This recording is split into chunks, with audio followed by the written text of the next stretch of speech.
네, 오늘 하나님의 말씀은 신명기 14장 22절에서 29절 말씀입니다. 봉독하겠습니다. 너는 마땅히 매년 토지 소산의 11조를 드릴 것이며 내 하나님 여호와 곧 여호와께서 그의 이름을 두시려고 택하신 곳에서 내 곡식과 포도주와 기름의 11조를 먹으며 또 내 소와 양의 처음 낳은 것을 먹고 내 하나님 여호와 경외하기를 항상 배울 것이니라.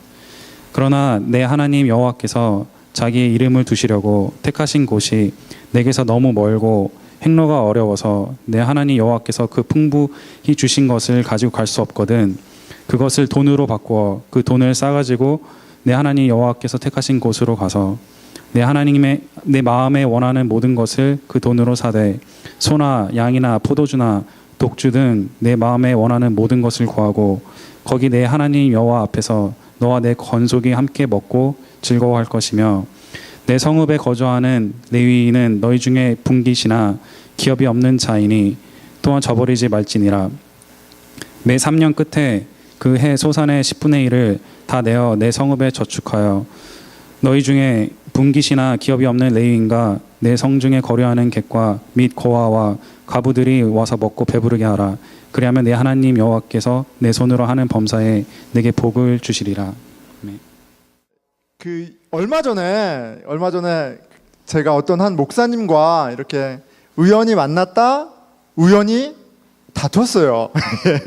예, 제가 성격이 있어가지고 이게 다 좋지가 않더라고요. 근데 뭐 이야기를 하다가 막 다퉜다는 것이 심한 말은 서로 하지 않았지만 얼굴을 좀 붉힐 정도로 분위기가 좀 안 좋았습니다. 근데 대화의 주제가 헌금이었어요. 헌금이었는데 이제 뭐 어쩌다 헌금 이야기가 나왔는데 이제 저한테 헌금 교육을 하느냐 교우들한테 이렇게 얘기하시더라고요. 그래서 제가 안 하는데요. 이렇게 말씀드렸어요. 왜 안 하느냐? 그래서 너무 잘하고 있습니다. 우리 교회는 그렇기 때문에 할 필요가 없습니다. 이렇게 이야기를 했는데 이제 그 목사님이 저에게 아니 아르바이트도 이렇게 하고 하는데 지금 교육이 부족한 거 아니냐 저한테 얘기를 하시더라고요. 그래서 근데 목사님 저희 교회 교인들 상황을 잘 모르시면서 어떻게 그렇게 말씀하세요? 뭐 이렇게 하다가 좀 힘들었습니다. 근데 이제 더 이상 이야기하진 않았어요. 헌금에 대한 이해가 이분하고 나하고 좀 다른 것 같다 이런 생각이 들어서 이제 더 진전하지 않고 그 어색한 분위기, 나쁜 분위기에서 헤어졌습니다. 예, 나중에 화해해야겠죠? 야, 근데 그러고 보니까 작년에도 한번 이런 일이 있었어요. 목사님들이 헌금 이야기를 자주 하시네요. 어떤 목사님하고 우연히 만났는데 저한테 이제 대뜸 저한테 이렇게 물어보시는 거예요. 헌금에 관해 헌금 설교를 하십니까? 이렇게 물어보시더라고요. 그래서 제가 안 하는데요. 이렇게 얘기했는데 이제 분위기가 저에게 막 가짜 목사까지는 아니지만 목사로서의 역할을 제대로 하고 있지 않다 이렇게 이제 얘기하시더라고요. 근데 두 분 다 저보다 한참 어른이어서 제가 자 한번 성경을 볼까요? 이렇게는 말을 못했어요. 못했는데 제 마음이 너무 힘들더라고요. 그러면서 언젠가는 한번 좀 이렇게 말씀 가운데 다시 한번 좀 확인하고 이런 정리하는 시간이 있으면 좋겠다라는 생각을 했는데 여러분 오늘이 바로 그날입니다. 예, 헌금에 관한 말씀이에요. 바로 그날이에요. 자, 여러분, 헌금이 뭐예요, 여러분? 헌금이 뭡니까? 예, 아무도 저하고 눈을 안 마주치네요. 예, 헌금은 신앙 고백이에요. 신앙 고백. 믿음의 구체적인 표현입니다. 믿음의 구체적인 표현이에요. 여러분, 믿음을 강요할 수 있나요? 믿어! 해서 믿어지나요? 아니거든요. 예. 헌금을 강요할 수 없어요. 믿음을 강요할 수 없는 것처럼 제가 이해하는 바는 헌금 또한 강요할 수 없습니다. 왜냐하면 헌금은 믿음의 표현이기 때문에 그래요. 믿음이 없는 사람이 내는 헌금은 뭐겠어요? 예, 멤버십 피 정도 되겠죠. 예, 아니면 그게 항상 떠오릅니다. 제 중고등부 때 이렇게 작은 그룹이었지만 참 은혜로웠어요. 예, 참 은혜롭고 되게 소중한데 나중에 만났더니 그 친구는 제가 중고등부 전도사였던 것도 잊어버렸더라고요. 근데 어쨌든 되게 그 귀한 경험인데 한 친구가 저한테 목사님 저는 예전에 예배를 드리면 헌금을 하면 헌금에 대한 공연을 보면 돈을 내잖아요. 그것처럼 헌금을 내는 건 예배에 어떤 피를 내는 거라고 생각을 했대요. 예, 어린 친구들은 좀 더 스트레이트하죠. 예, 그런데 하나님이 믿어진다는 거예요. 하나님 믿어진다는 거예요. 그러면서 예배가 전혀 다른 차원이 되는 걸 보고 참 은혜를 받았는데, 저는 이 헌금 생각만 주제만 나오면 그래요. 헌금은 멤버십 피가 아니거든요. 예, 그 누구에게 보여주려고 하는 것도 아니고 자랑도 아니에요. 믿음에 대한 표현인데, 우리가 헌금을 드리기에 앞서 우리의 믿음이 어떠한지 이런 것들을 깊이 생각하고 그리고 드리는지, 그건 질문 좀 필요하지 않나, 이런 생각을 항상 하게 됩니다. 자, 헌금은 믿음의 표현이에요. 그렇기 때문에 자원하는 마음으로 드리는 것이 합당하고 아름답습니다. 다른 사람에게 보이기 위해서 혹은 분위기 때문에 어쩔 수 없이 드리는 것은 이거 하나님한테 드리는 게 아니죠. 그런데 어떤 그런 분위기가 있죠. 막 이렇게 헌금을 하게끔 하는 그런 분위기가 있더라고요. 여러분 좀 눈치채시는지 모르겠지만, 저희도 예배 중에 헌금을 드리지만 최대한 그런 분위기가 안 나게끔 하는 그런 그 장치들이 있어요. 예를 들어서 저희는 예배 전에 헌금함이 준비가 돼 있어요. 그래서 헌금함에 헌금을 하고 이제 봉헌 드리죠. 중간에 이렇게 이렇게 뭐를 돌리거나 이렇게 누가 서로 헌금하는지 안 하는지 볼 수 있게 하지 않아요. 저희는 헌금 봉투가 그냥 하얀 봉투입니다. 헌금 제목도 없고요. 그리고 사람 어떤 이름이 기재되어 있는 그런 헌금 봉투도 없고요. 절기 헌금도 없고요. 그냥 어쨌든 강제할 것, 무언가 부담이 되는, 헌금을 해야만 할 것 같게 느끼게 하는 그런 모든 장치들을 다 인간의 지혜, 할 수 있는 한 다 제거했어요. 배제했어요. 강제성을 최대한 배제하고자 했습니다. 왜냐하면 헌금은 믿음의 표현이기 때문에 그래요. 하지만 그렇다고 해서 헌금이 갖고 있는 중요성을 무시하거나 가볍게 여기는 것은 절대 아닙니다. 제대로 잘 드리게 하기 위한 그런 어떤 고민이죠. 자, 헌금은 우리 신앙이 자라는데 유익합니다. 굉장히 유익한 부분이 있어요. 과연 어떤 유익이 있을까? 오늘 말씀을 통해 헌금의 의미와 또 유익함에 대해서 우리가 좀 깨닫는 은혜가 있기를 축원합니다. 아멘. 네. 싫어요, 여러분?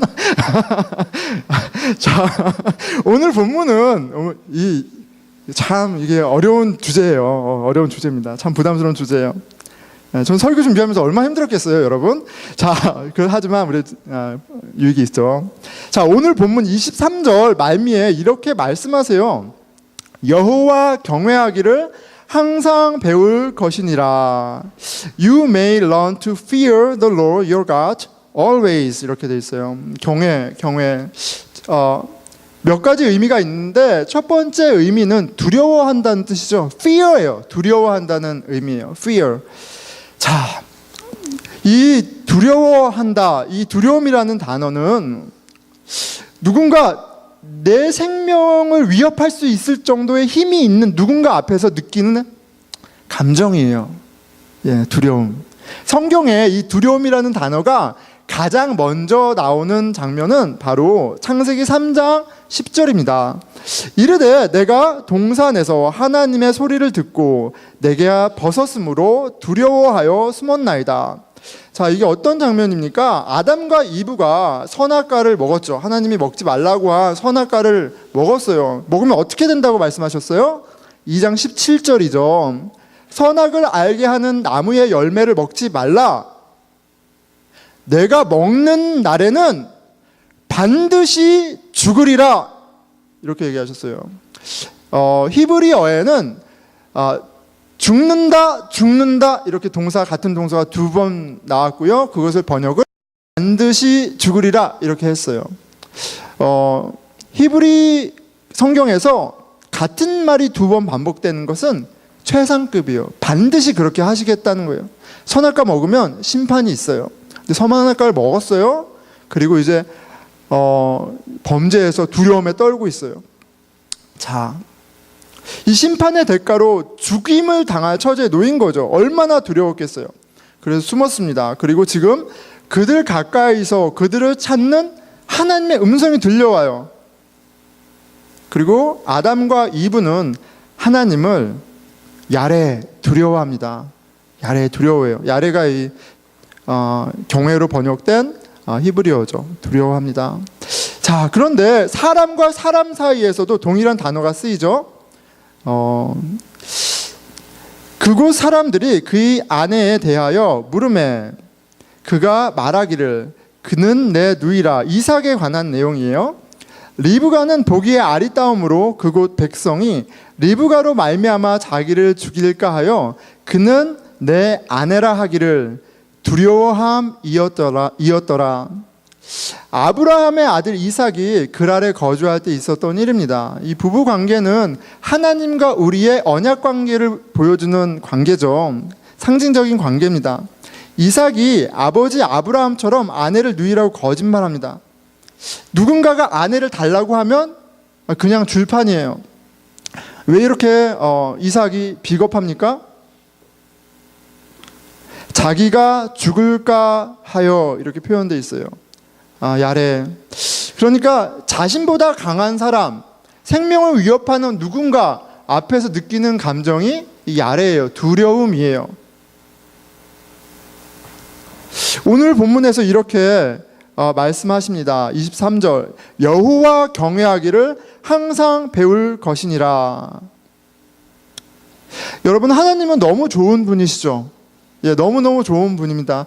예수 그리스도를 통해서 우리가 알게 된 그 하나님, 우리의 죄를 대신해서 이 땅에 오셔서 우리의 모든 고난을 다 체휼하시고 우리의 죄를 대신해서 죽으신 그 하나님, 너무너무 좋은 분이죠. 너무너무 사랑이세요. 당신의 아들을 통해서 구원하시고 당신의 자녀가 되게 하셨어요. 이보다 더 좋은 분은 없습니다. 하지만 여전히 하나님은 두려운 분이세요. 두려운 분이세요. 만물의 왕이시고 모든 생명의 주권자이십니다. 하나님 여전히 두려울 정도로 강하시고 정의로운 분이세요. 우리는 죄인을 위해 죽으신 하나님의 아들 예수 그리스도 복음을 통해 하나님의 사랑을 깨닫습니다. 하지만 여전히 하나님은 두려운 분이세요. 자, 저와 여러분은 하나님을 야레 경외하고 있나요? 두려워하고 있나요? 모세는 이렇게 말합니다. 여호와 경외하기를 항상 배울 것이니라. 하나님이 경외의 대상인 것을 항상 배우라고 말합니다. 항상 배우라고 말해요. 이미 여호와 하나님을 아는 사람들에게 그것으로 부족하다고 얘기하죠. 하나님이 누구신지, 하나님이 두려움의 대상이라는 것을 항상 배우라고 말씀하세요. 자, 그런데 이 경외, fear, 처음에는 언뜻 두려움을 배우는 건가 하는 생각이 들어요. 그렇지 않나요? 여러분, 두려움을 배우는 건가요? 예. 여러분, 갑자기 이렇게 길을 가는데 어두운 밤에 깍두기 머리에 덩치 큰 사람이 나타나면 본능적으로 확 두렵지 않나요? 예, 그럴 수도 있죠. 그래서 이 감정이 어떻게 배우는 거지? 제가 최근에 두려웠던 적이 있어요. 제가 그 우버 하거든요. 밤에 할증이 많아서 밤에 잠깐 했는데 11시에 이제 다운타운에서 하는데 한 명이 불러서 갔는데 바예요. 저 바인데 한 명이 나오는 게 아니라 4명이 나오는 거예요. 얼굴이 빨개져서 그 백인 청년들 4명이 얼굴이 빨개져서 4명이 딱 들어오더라고요. 불법이잖아요, 벌써. 불법. 이렇게 딱 들어왔는데 차에 딱 탔는데 갑자기 무서운 거예요, 제가. 여러분 무섭습니다. 두려움이 막 이렇게 느껴지는 거예요. 운전은 하는 내내 두려워하면서 이렇게 운전했어요. 피지컬리 물리적으로 두려워할 만한 대상이 나타나면 이렇게 즉각적으로 두려움을 갖습니다. 그런데 한편으로는 이 두려움은 그 두려움의 대상에 대해서, 그 두려운 상황에 대해서 내가 얼마나 understanding 하느냐에 따라서 찾아오는 거예요. 자, 무슨 말이냐면 늦은 밤이에요. 한 명을 기대했는데 4명이 나타났어요. 술집에서 나타났어요. 그렇죠? 술을 마셨다는 사실, 차라는 밀폐된 공간, 그와 함께 있다는 사실, 그리고 내 뒤가 그냥 노출되어 있다는 사실, 그리고 법보다 주먹이 가깝다는 사실, 뭐 이런 여러 가지 사실들을 제가 이해하고 있잖아요. 그러니까 너무너무 두려운 거예요. 두려운 감정이 일어났습니다. 세상을 아는 것만큼 세상이 무서운 줄 알죠. 예, 하룻강아지가 호랑이 무서운 줄을 모른다는 말처럼 우리가 용감한 것은 어떤 면에서는 무지하기 때문인 경우가 많습니다. 무지한 경우, 잘 몰라서 그런 경우가 많아요. 제가 오늘 아침에 걷는데 처음이에요. 제가 미국 생활 20년 하면서 처음이에요. 경찰 아저씨가 계신데 저한테 큰 소리로 손을 이렇게 하면서 Good morning, have a nice day 딱 그러더라고요. 그런 경찰 보셨어요? 근데 어쨌든 저한테 그렇게 하는 거예요. 너무 나이스하게. 나를 아나? 알 리가 없는데, 근데 저도 막 같이 막 베스트 프렌드처럼 손을 이렇게 막 하고 이렇게 지나갔어요. 여러분, 근데 경찰이 그렇게, 미국 경찰이 그렇게 만만하지 않죠. 무서운 사람들이잖아요, 미국 경찰이. 아니, 그렇지 않나요? 그 한 번에 어쩌다 그런 나이스한 경험이, 예, 미국 경찰을 오해하게 할 수도 있어요. 처음 미국에 오면 미국 경찰을 봐도 한국 경찰이랑 헷갈리죠. 예, 우리 한국 경찰분들은 좀 더 나이스하시잖아요. 근데 미국 경찰들은 만만하게 보면 큰일 납니다. 그래서 간혹 미국 경찰 처음 만났는데 이렇게 말대답하고 알교하다가 티켓 하나 받을 거 2개 받고 그냥 티켓 받고 말 거를 낭패를 당하는 경우가 있죠. 두려워해야 할 대상을 잘 두려워해야 돼요. 예, 아는 만큼 두려워하게 됩니다. 그리고 두려워해야 할 대상을 두려워하는 것이 지혜입니다. 나를 위험에 빠뜨리지 않는 굉장히 중요한 지혜예요. 그리고 성경은 여호와를 두려워하는 것이 지혜라고 말합니다. 9장 10절이죠. 여호와를 경외하는 것이 지혜의 근본이요. 우리의 생명의 주인, 우리의 기륭화복, 그렇죠? 우리의 잘됨과 낭패, 이 모든 것을 주관하시는 하나님을 믿는다면 그 하나님을 미국 경찰보다도 그 어떤 누구보다도 두려워하는 게 그게 당연한 거예요. 하나님이 가장 강한 분이라는 것을 안다면 하나님을 두려워하게 됩니다. 자, 하나님을 경외하기를 항상 배운다는 말은 곧 하나님의 왕되심을, 하나님의 크심을, 강하심을 그냥 머리로만, 어떤 지식으로만, 누구의 이야기로만 아는 수준이 아니라 우리의 삶 가운데 체화하는 거예요. 정말 깨닫는 거를 얘기하는 거예요. 그냥 정보로 아는 것이 아니라 항상 배워야 하는 것임을 이야기해 줍니다. 그리고 오늘 본문은 헌금을 통해 우리는 하나님이 누구신지 항상 배운다고 말씀하세요. 흥미롭죠? 헌금을 통해서 하나님이 누구신지, 하나님이 마땅히 경외해야 할 대상인지를 우리는 배운다라고 얘기하세요. 머리로만이 아니라 삶으로 체득한다, 이렇게 말씀하세요. 14장 22절에서 23절입니다. 너는 마땅히 매년 토지소산의 11조를 드릴 것이며 내 하나님 여호와 앞, 곧 여호와께서 그의 이름을 두시려고 택하신 곳에서 내 곡식과 포도주와 기름의 11조를 먹으며 또 내 소와 양의 처음 난 것을 먹고 내 하나님 여호와 경외하기를 항상 배울 것이니라. 예. 11조는 수입의 10분의 1을 하나님께 드리는 헌금이죠. 이스라엘 백성은 그들이 출수한 곡식, 포도주, 기름, 이런 농작물의 10분의 1을 하나님께 드렸습니다. 신하가 왕에게 제물을 바치듯이 11조를 드림으로 이스라엘은 그들의 왕이 하나님인 것을 인정하고 하나님의 함께 하심에 감사했어요. 11조를 통해 그들의 추수가 하나님의 은혜로 가능했음을 고백하는 것입니다. 자, 성경에서 11조가 언급된 첫 장면은 아브라함이 전쟁에서 돌아와 하나님의 제사장 멜기세덱에게 헌금하는 이야기예요. 멜기세덱이 아브라함을 축복하죠. 창세기 14장 20절입니다. 너의 대적을 내 손에 붙이신 지극히 높으신 하나님을 찬송할지로다. 너가 이긴 것은 누구 덕분이라고요? 여호와 하나님 덕분이야. 아브라함이 그 얻은 것에서 10분의 1을 멜기세덱에게 주었더라. 전쟁의 전리품 중에 10분의 1을 드립니다. 그런데 여러분, 하나님께서 재물이 필요하실까요? 하나님이 우리의 헌금이 필요하실까요? 하나님은 부족한 것이 없는 분이시잖아요. 하나님 부족한 것이 없는 분이세요. 그렇죠. 다 그리고 이미 하나님의 것이에요. 우리가 드리던 드리지 않던 다 하나님의 것이에요. 하나님은 우리의 재물이 필요 없는 분입니다.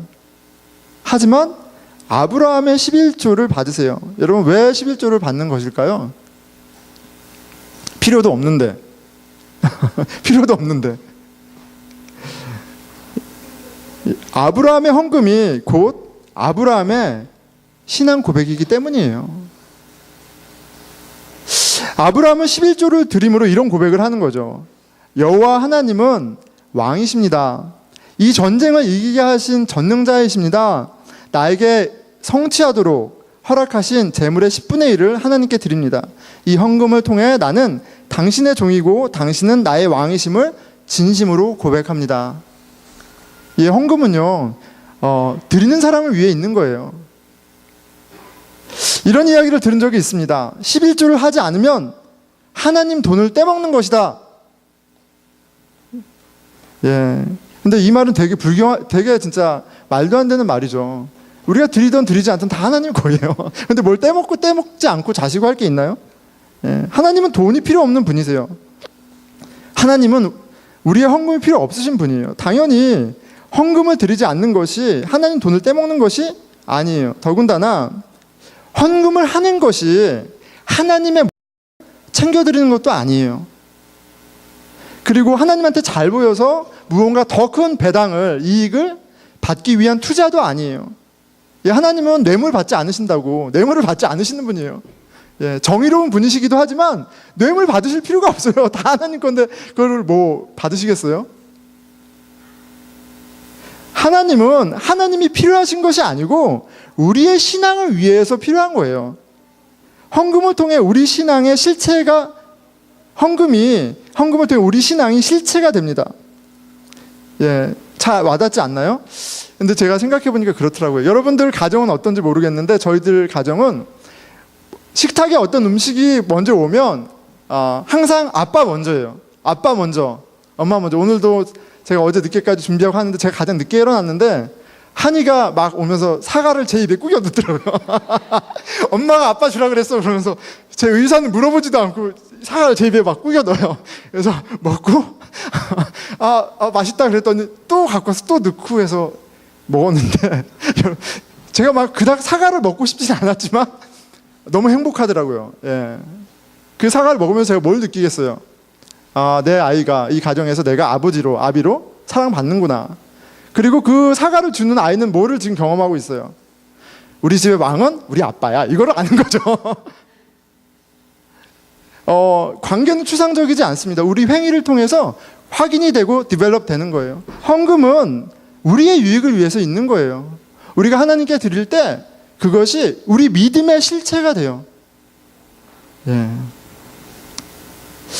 사과만이 아닙니다. 무엇을 먹든지 얼음 먼저예요. 그것을 통해서 아이들은 이 모든 음식들이 그냥 하늘에서 뚝 떨어진 것이 아니라 부모의 노력과 수고를 통해서 자기들의 왔다는 것을 배우는 거예요. 미안, 지금 찬양 안 한다. 예, 괜찮습니다. 예, 아이들이 배우는 거예요. 예. 부모의 수고를 통해 식탁에 음식이 올려졌습니다. 사과를 깎아서 엄마가 입에 먼저 넣어드려요. 부모는 사과를 먹는 것이 아니라 사랑을 먹는 거고요. 자녀는 사과를 드림으로 부모님의 은혜를 기억합니다. 이게 가장 이게 이 예절 교육의 목적이에요. 헌금을 통해 우리는 하나님이 누구신지, 하나님이 경외의 대상임을, 우리 생명의 주관자임을, 우리의 공급자임을 고백하는 거예요. 자, 헌금은 이스라엘 공동체를 위해 사용되었습니다. 이 헌금 누가 먹어요? 너희가 먹는다 그러잖아요. 너희가.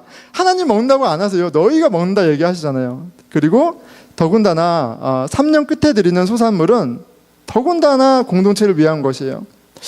28절 29절이죠. 매 3년 끝에 그해 소산의 10분의 1을 다 내어 내 성에 저축하여 너희 중에 분깃이나 기업이 없는 레위인과 내 성중에 거류하는 객과 및 고아와 과부들이 와서 먹고 배부르게 하라. 그리하면 내 하나님 여호와께서 내 손으로 하는 범사에 내게 복을 주시리라. 하나님이 드시는 것이 아니고요, 이스라엘 공동체가 함께 나눕니다. 그리고 가난한 사람, 그리고 공동체를 위해서 봉사하는 레위인들, 봉사활동하는 사람들을 위해서 쓰여집니다. 하나님은 하나님이 필요하신 것이 아니라 우리의 신앙을 위해 필요한 것이고 이스라엘 공동체를 위해 필요합니다. 교회를 운영하는 데 필요한 거예요, 여러분. 그런데 여러분, 이 교회는 여러분들을 위해 있는 거예요. 여러분들이 드리는 헌금이 투자도 아니고요, 다른 것을 위한 것도 아니에요. 여러분들의 신앙을 위해 우리는 우리의 신앙을 위해 우리 헌금을 하는 거예요. 그리고 특별히 공동체 안에 연약한 사람, 어려운 사람을 위해 쓰이는 게 하나님 아버지의 보시기에 합당합니다. 아버지가 주신 것이니까, 우리가 다 아버지의 자녀라면 아버지의 자녀 중에 우리 가운데 어려운 사람, 도움이 필요한 사람에게 쓰여지는 게 마땅하겠죠. 그 가운데 우리의 믿음이 확인되고 자라는 거예요. 우리가 막연하게 추상적으로 우리는 하나님의 가족이고 하나님 우리의 아버지고 우리는 형제 자매야 라는 이 추상적인 믿음이 우리의 물질이 나뉘어지고 그 물질이 필요에 채워지고 함께 할 때 실체가 되는 것이에요. 그 경험을 통해 우리의 믿음이 자라납니다. 헌금은 여러분 신앙 고백이에요.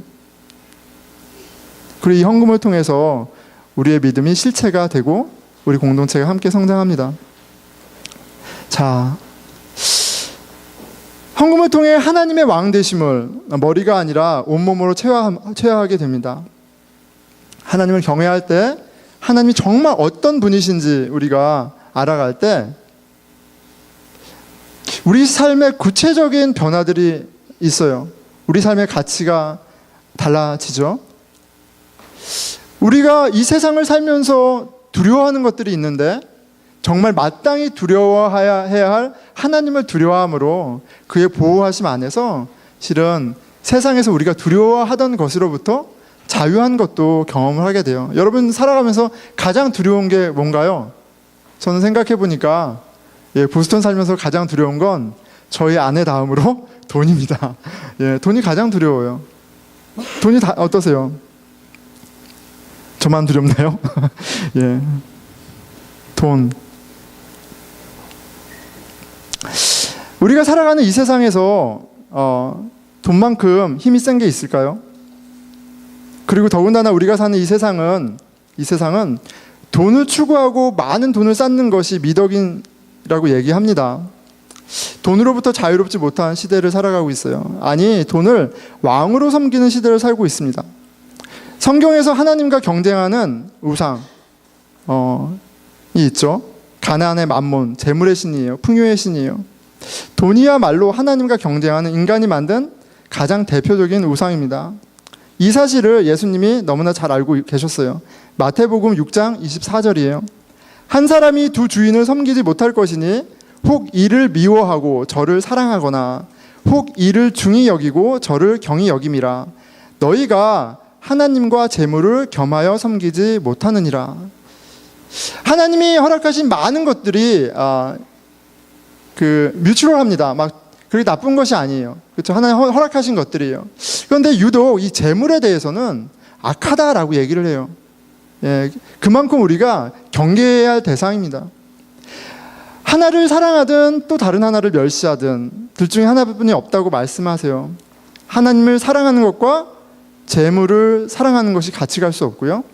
하나님을 사랑한다면 재물을 멸시하게 되는 게 맞다라고까지 얘기합니다. 2000년 전 예수님께서 이스라엘 백성들에게 재물이냐 아니면 야훼 하나님이냐 선택할 것을 물어보세요. 그런데 2000년이 지난 오늘에도 예수님께서 이 말씀을 통해서 우리에게 도전하시는 거죠. 나냐 돈이냐 이렇게 얘기하시는 거예요. 너 정말 나를 왕으로 인정해? 아니면 뭐야 이렇게 물어보시는 거죠. 2000년이 지난 오늘 우리에게도 돈의 위력은 대단합니다. 다 잘 먹고 잘 살고자 하는 거야? 뭐 이런 말 그냥 쉽게 하죠. 그러려면 돈이 있어야 하는 것 아니야? 아무런 의심 없이 돈을 왕으로 고백하며 돈의 노예가 되어서 살아가고 있지 않습니까? 자, 하지만 그것은 돈을 그만큼 두려워하는 것은 정말 두려워해야 할 하나님을 두려워하고 있지 않기 때문에 그래요. 예. 이 세상의 왕은 오직 여호와 하나님 한 분뿐입니다. 우리가 돈의 노예가 아니라 하나님의 자녀예요. 마땅히 두려워해야 할 하나님을 알고 그 하나님을 사랑하는 사람만이 이 재물로부터 자유로울 수 있습니다. 자, 이런 맥락에서 헌금은 우리가 돈의 노예가 아니라 하나님의 자녀라는 구체적인 고백이 되는 거예요.